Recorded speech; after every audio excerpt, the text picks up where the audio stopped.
Yonde nzambalo Nzamba finanga Kolo Yesu nzambalole Yonde nzambalola Mukalengola sonye amina Bamokili bandima nazana nzambe Amina nzambalole Yonde nzambalo Nzamba finanga Kolo Yesu nzambalole Yonde nzambalola JDM TV News, la chaîne des lumières. C'est votre chaîne. Abonnez-vous. Ça fait waouh. C'est en d'autres mots pour dire merci à ces grands dieux pour le souffle de vie. Il nous a protégés, nous sommes là et nous lui disons encore merci et merci de tout cœur.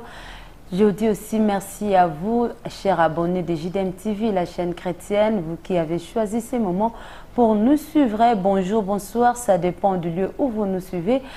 Aujourd'hui, nous allons parler de l'onction, nous allons comprendre c'est quoi l'onction, nous en avons combien de types et c'est quoi qui doit être oint et qui peut oindre. C'est tout de suite avec le docteur Eli, il est là à ma gauche. Sans plus tarder, je le reçois déjà en disant bonjour docteur Eli. Bonjour, ou disons shalom, c'est mieux. Je m'appelle docteur Eli Mafuta Kibeke. Je suis israéologue. Je voudrais aujourd'hui partager avec nous un thème que nous avons noté aujourd'hui, c'est le thème l'onction. Alors, allons-y et nous découvrirons c'est quoi l'onction. Docteur Eli, qu'est-ce qu'on peut appréhender de l'onction? D'abord, par rapport à vous, comment vous définissez l'onction et puis selon la Bible? L'onction. D'abord, c'est quoi l'onction? L'onction, c'est l'habileté ou la capacité ou la puissance, les pouvoirs, l'influence que Adonai met en quelqu'un pour atteindre un but. Donc Dieu vous donne la puissance. Dieu vous donne l'habileté. Dieu vous donne le pouvoir. Dieu vous donne l'influence.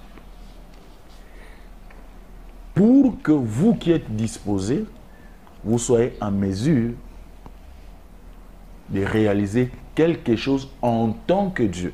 En fait, l'onction, c'est quoi? C'est l'habilité que Dieu vous donne d'accomplir les choses comme lui, Dieu, le ferait. Donc, tu fais des choses comme Dieu le fait. Tu fais ces choses-là d'une manière surnaturelle.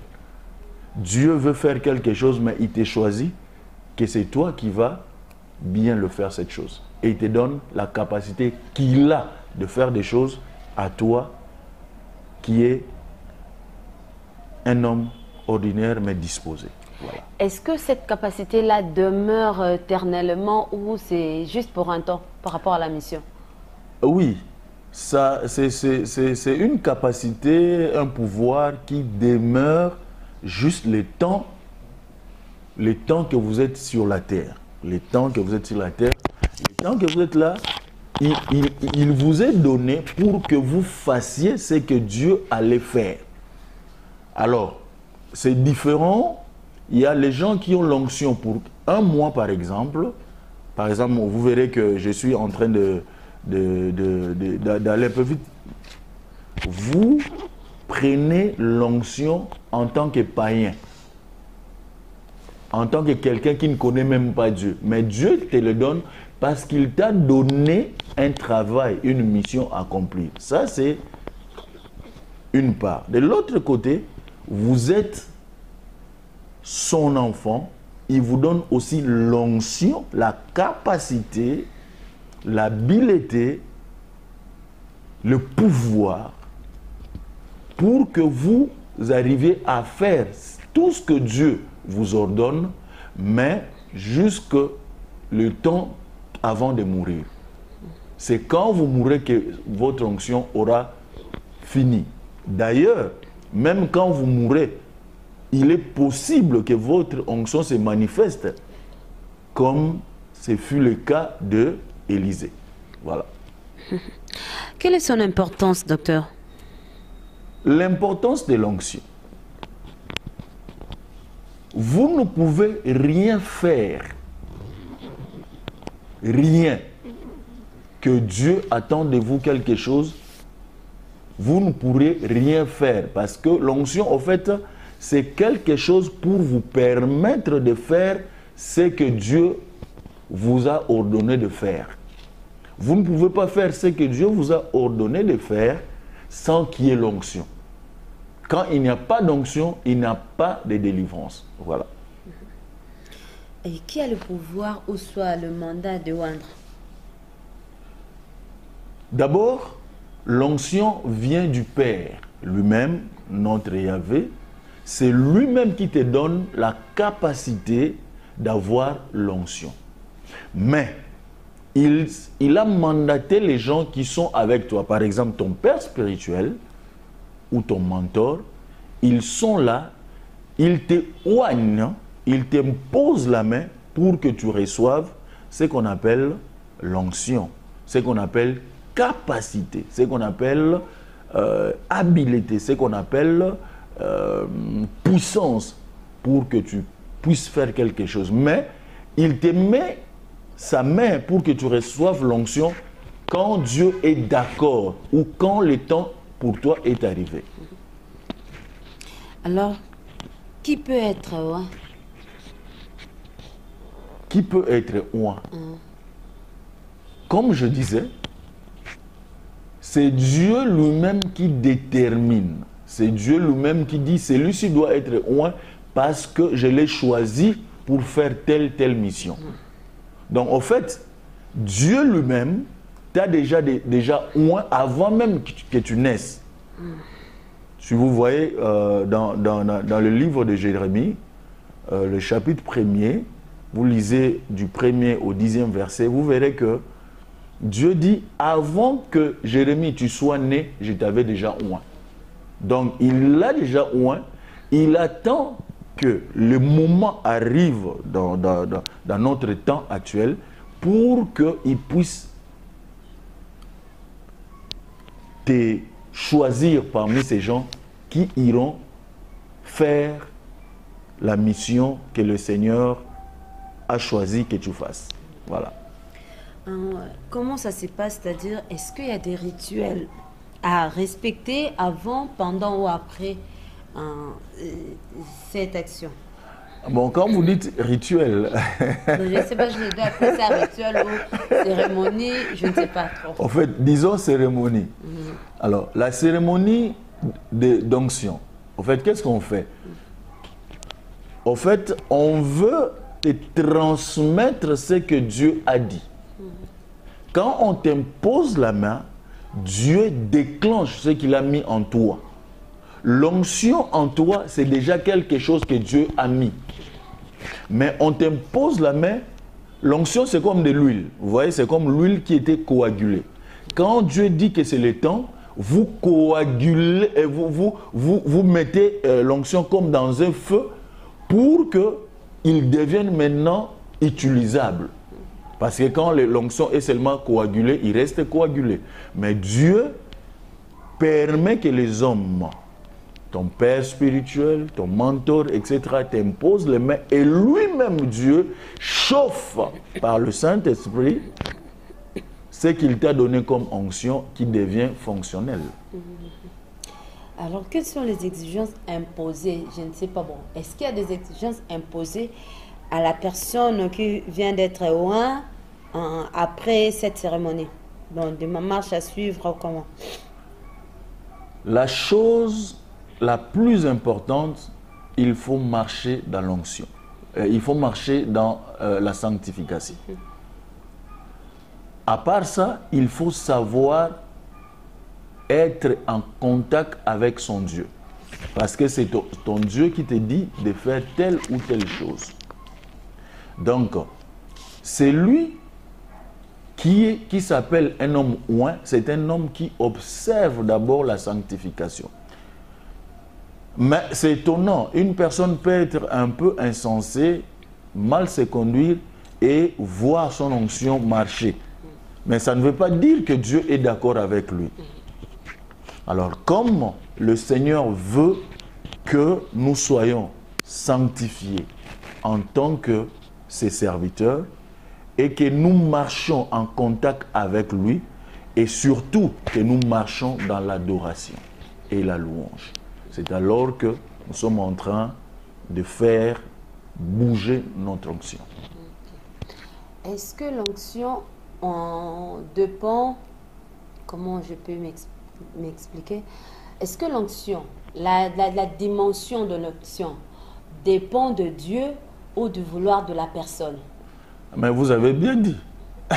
Ça dépend du vouloir de Dieu. L'onction se manifeste en grand quand vous avez une grande foule, donc il y a un grand besoin. Par exemple, aujourd'hui, moi, j'ai à prêcher 2 personnes.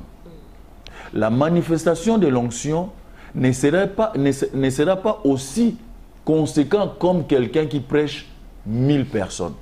Vous voyez? Là, quand je suis en contact avec un grand besoin, alors j'ai besoin d'une grande onction. Et le Seigneur sait comment les libérer. Voilà. Elle peut être progressive ou ça doit rester seulement à l'environnement où la personne exerce son ministère? Non, non. Il y a l'onction qui peut être voulue pour votre quartier ou bien pour ta maison, qui peut être voulue pour le pays, tout comme aussi l'onction qui peut être voulue pour le continent. Voilà. Alors, nous en avons combien de types? Alors, l'onction, avant de parler des types, nous allons parler d'abord des sortes. Parce qu'il y a une différence entre sorte de l'onction et type de l'onction. Alors, nous parlons d'abord de ce qu'on appelle sorte de l'onction. Il y en a 3. Nous avons l'onction sacerdotale, nous avons l'onction prophétique et nous avons l'onction royale. Ça, ce sont des sortes d'onction. Et maintenant, pour les types, nous avons ce qu'on appelle, nous avons 5 types de l'onction. 5 types de l'onction. Nous avons les machars. Machar, c'est ce qu'on appelle l'onction missionnaire. L'onction missionnaire, elle est donnée aux chrétiens pour faire une mission, tout comme Dieu aussi peut le donner à quelqu'un qui ne le connaît pas, mais qui fait les choses de Dieu. Par exemple, vous avez Cyrus dans la Bible, n'est-ce pas? Cyrus, dans Ésaïe 45, Cyrus a reçu l'onction de Dieu pour faire les choses qui sont à Dieu. Mais il ne connaissait même pas Dieu comme il se doit. Mais il a reçu l'onction. Alors, il n'y a que l'onction machar qui est reçue par le chrétien et le païen, donc quelqu'un qui ne connaît pas Dieu.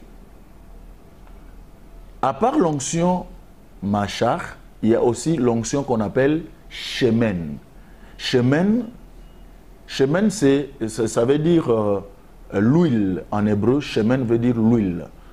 Alors, c'est cette onction-là qui balaye, l'onction qui balaye tout ce que le diable a fait. Il balaye tout ça. Cette onction-là s'appelle shemen. Alors, je n'ai pas le temps d'aller en détail avec tout ça. Je vous cite ça. Je vous cite l'onction. Et il y a troisième onction, troisième type de l'onction.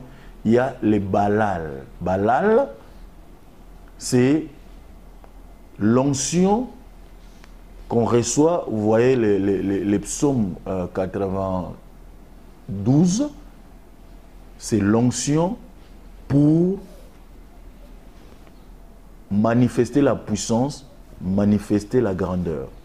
Et puis nous avons l'onction qu'on appelle l'onction d'Achen. D'Achen, c'est une onction qu'on a pour faire des choses qui sont au-delà de la normale. Des miracles, des guérisons. Ce sont cette onction-là qu'on appelle d'Achen. Enfin, nous avons le 5e type de l'onction qu'on appelle l'onction souk. Souk, c'est une onction cosmétique, une onction pour les compétitions.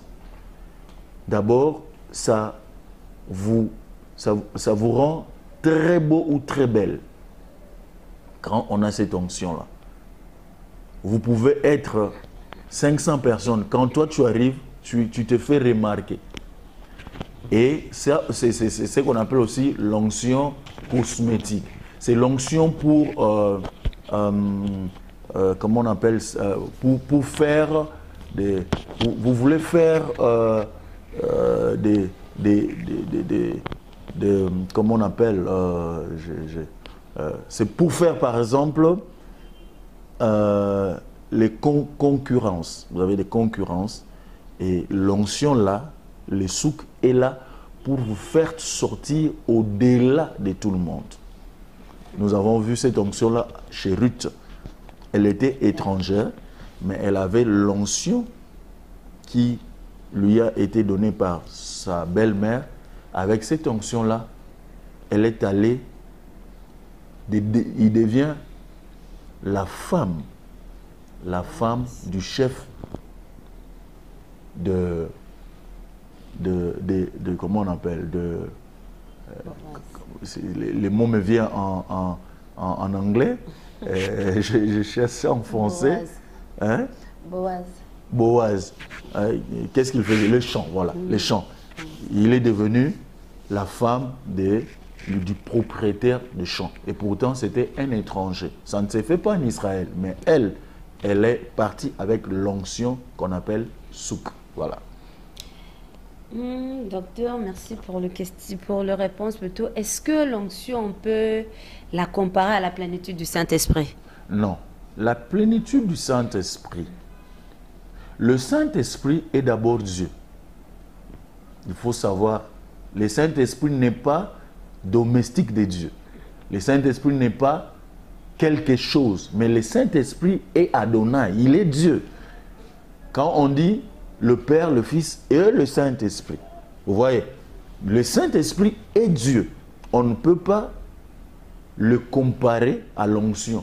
L'onction est la chose du Saint-Esprit. Donc vous ne pouvez pas comparer l'onction avec la plénitude du Saint-Esprit. Parce que quand on dit vous êtes plein, rempli du Saint-Esprit, donc vous avez en vous la personne de Dieu. Voilà. Et comment recevoir cette onction? Comment? Comment recevoir cette onction? Mais je vous ai dit comment recevoir cette onction. D'abord, il faut les désirer. Il faut désirer être rempli. Et en dehors du désir qu'on a, qui est la chose centrale, en dehors du désir, il faut aussi avoir passé son temps dans l'adoration. On passe son temps dans l'adoration. On passe son temps dans la louange. C'est comme ça qu'on est activé. On est en train d'activer la partie de l'onction et qui viendrait sur nous. Donc, il faut vraiment adorer son Dieu. Il faut louer son Dieu, mais il faut désirer la plénitude de l'onction de Dieu. Désirer la plénitude de l'onction de Dieu. Docteur, est-ce que le fait de jeûner, d'adorer, de prier, de louer Dieu fait élargir l'espace de l'onction, soit fait élargir, fait croître l'onction, ou malgré tout ça, Dieu va seulement t'utiliser à la manière dont tu l'as préparé? Oui, généralement, Dieu t'utilise comme il a prévu. Mais il arrive aussi, dans certains cas, Dieu te voit vraiment en train de te donner carrément, de désirer la chose. Alors Dieu peut je peux dire ça vulgairement, il peut t'ajouter des bonus. C'est ça, il t'ajoute des bonus pour que tu effectues même d'autres choses qui étaient comme des imprévus. Alors, quelle est l'attitude à avoir pour garder et faire croître l'onction? Il faut garder d'abord, il faut être toujours en contact avec l'Esprit de Dieu. Ça, c'est un. Il faut toujours passer son temps dans l'adoration. Je vous disais que l'adoration, c'est quelque chose de très important. Et puis, il faut beaucoup prier en langue. Beaucoup prier en langue. Parce que quand vous priez en langue, vous dites des choses qui appartiennent à Dieu. Voilà. Ces trois éléments, il faut les faire correctement et vous aurez gardé votre onction. Prions. Quel est l'apport de prière en langue dans l'onction? Dans l'onction. Oh. La prière en langue dans l'onction, d'abord, ça active l'onction. Quand vous priez en langue, ça active l'onction. 2, la prière en langue, c'est comme un élément qu'on appelle la vibration. C'est un élément qui provoque l'onction. Et puis, ce qui est important quand vous priez en langue, c'est que vous dites des choses profondes qui appartiennent à Dieu, qui touchent Dieu. Et si vous le dites en français, en lingala, ça ne cela ne va pas... jamais la même chose, parler en langue et français, lingala ou swahili ou quoi. Parler en langue, c'est la langue de Dieu. Alors pour ceux qui ne parlent pas en langue? Ceux qui ne parlent pas en langue, ils doivent continuer à prier, demander le Seigneur, leur donner cette bénédiction qu'est le parler en langue. Est-ce que c'est obligatoire, tous les chrétiens doivent parler en langue, ou, comme la Bible le dit, c'est un don? Le dispensateur plutôt, c'est le Saint-Esprit. Aux autres, il a donné le don de parler en langue, de chanter, d'interpréter, de prophétiser. Ce sont des dons, il a donné à qui il veut. Non, je voudrais vous dire que parler en langue comme don existe. Ça, c'est un don. Nous en parlons une autre fois. Ça, c'est un don de parler en langue. Mais les parler en langue simple, normalement, tout chrétien doit en avoir pour parler à son Dieu. C'est comme si, quand tu parles la langue, tu parles... C'est comme si quand tu parles en langue, tu es en train de parler votre langue du village. C'est comme ça. Donc quand on parle la langue, on est en train de parler à Dieu profondément de ce qu'il connaît, que nous ne pouvons pas l'exprimer en français, en anglais, etc. Donc c'est obligatoire, tout chrétien doit chercher à parler en langue, puisque là, il sera en train de dire des choses qui sont très profondes que dire des choses en français simplement. Il faut vraiment le demander, le Seigneur les donne. C'est vrai qu'il y a des gens qui n'ont pas encore parlé en langue, qui les cherchent. Je leur encourage. Cherchez et vous aurez votre parole en langue. Et comme nous parlons de ces sujets, dans l'église, on dit de prier, on voit dans d'autres églises, tout le monde prie en langue.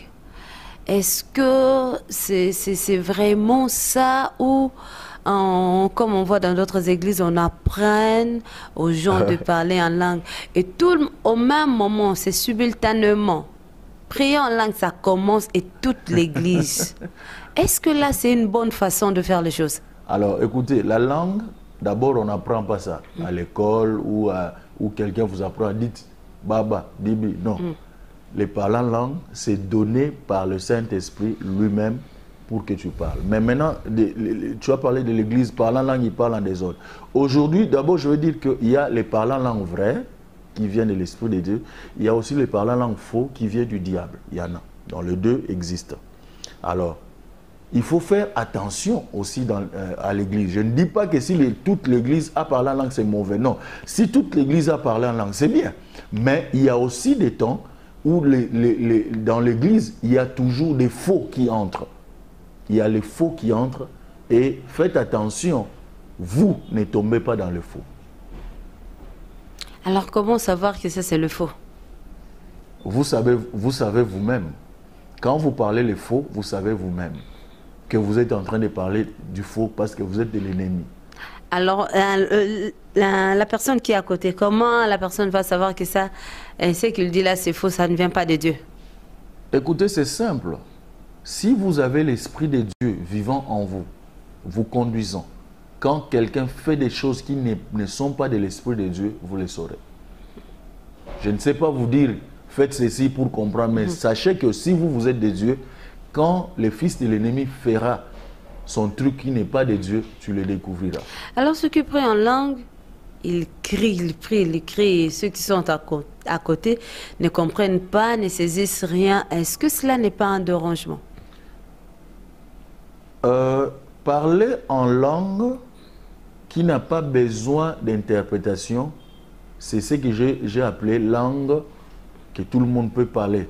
Mais parler en langue qui dit quelque chose parce que c'est un don, le Saint-Esprit lui-même va susciter quelqu'un pour interpréter.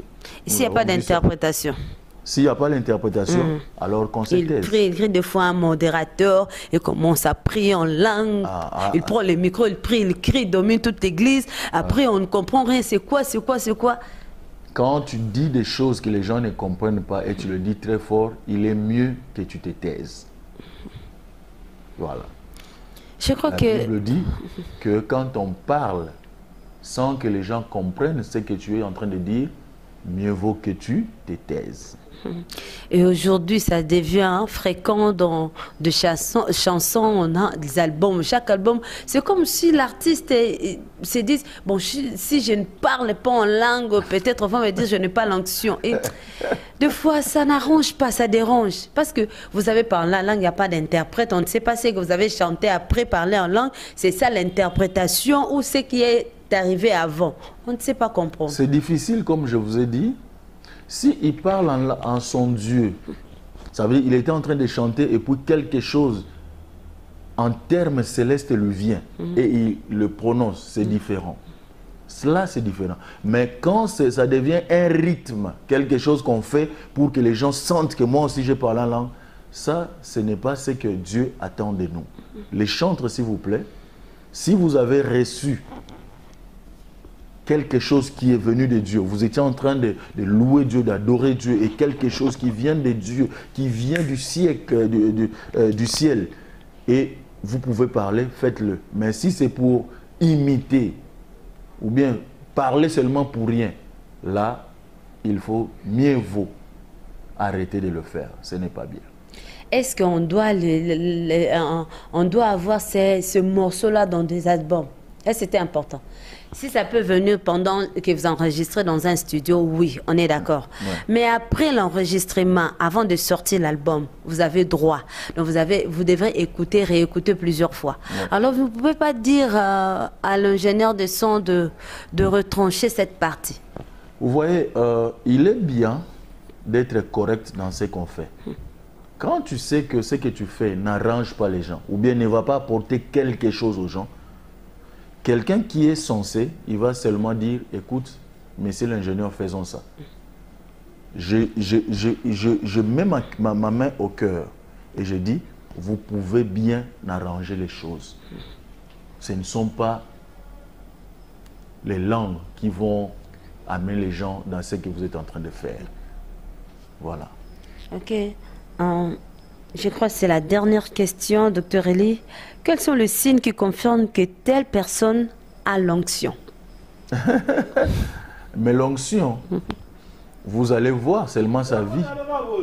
Quand je suis oint, par exemple. Quand j'imposerai les mains à quelqu'un, il y aura guérison. Et puis, autre chose, l'onction, comme nous le disons, l'onction n'est pas seulement pour les choses de l'église. Il y a l'onction aussi pour vendre. Il y a aussi l'onction pour être avocat. Il y a aussi l'onction pour être ministre un TIC. Il y a l'onction pour être vendeur. Il y a l'onction. L'onction, ce n'est pas seulement pour les choses qu'on fait à l'église. Ça peut aussi être l'onction que Dieu te donne pour que tu sois un bon avocat, pour que tu sois un bon économiste, etc. Donc l'onction, quand on parle de l'onction, on ne parle pas seulement des choses que nous prenons pour faire à l'église. Alors, comme tu disais, comment est-ce qu'on saura que celui-ci a l'onction? Non, simple. Ce que je dis, je le fais aussi par mes mains, par mes mouvements de main, de ceci, de cela. Et aussi, si c'était l'onction pour bien faire le travail d'avocat, vous allez voir que tout ce que je vais commencer à faire marchera. Si c'était pour faire le travail d'ingénieur, le travail de je ne sais qui, ce que je ferai marchera correctement. Voilà, l'onction est pour établir la délivrance. Là où il y a l'onction, il y a la délivrance. Là où il n'y a pas l'onction, il n'y a pas de délivrance. Voilà, c'est tout. Nous sommes arrivés déjà à la fin. Docteur Eli, vous avez le micro pour clôturer. Alors, je vous ai brossé l'onction par rapport aux questions qui m'ont été posées. Mais l'onction, c'est aussi, ça vous rend aussi intelligent. L'onction, comme je vois beaucoup de gens, il est en train de parler et il fait des bêtises. Non, c'est l'onction qui m'envoie faire ceci ou cela. Non. L'onction donne l'intelligence. L'onction donne la sagesse. L'onction vous encadre. L'onction vous pousse à faire ce qui est correct et ce qui est bien. Il ne faut pas dire aux gens que vous êtes oint pendant que vous êtes en train de faire des bêtises. S'il vous plaît, faites les choses de Dieu comme Dieu le veut. Et faites les choses de Dieu comme Dieu les pense et comme Dieu l'établit. Voilà. Bien-aimés, je suis Dr Eli Mafuta. Je vous bénis au nom du Seigneur et que la grâce de Dieu descende du ciel et vienne sur tous ceux qui vont nous suivre aujourd'hui et dans les jours à venir. Notre contact, c'est +243 995 63 9899. Que le Seigneur vous bénisse et que sa grâce coule sur vous. Au nom de Yeshua, j'ai prié. Amen. JDM TV News, la chaîne des Lumières, votre chaîne, notre chaîne. Balobi, restez branchés, scotchés. Dans la chaîne Nabino, Awa présentement na Congo, Kinshasa, JDM TV News. Nous avons des émissions comme Gilbert et Soin Pasteur. Nous avons des émissions Instant d'Espoir. Nous avons des émissions Les Chrétiens et la musique. Balobi Awa, il y a des prédications, exhortations. Nous sommes là pour exhorter, pour éclairer. Balobi Tikala Wana Zala branché ko Zapete. Boka télécommande Landa JDM TV News Tikala Awa. Yebisan de Kwaza Pembe Nayo à s'abonner. Yom to s'abonner te.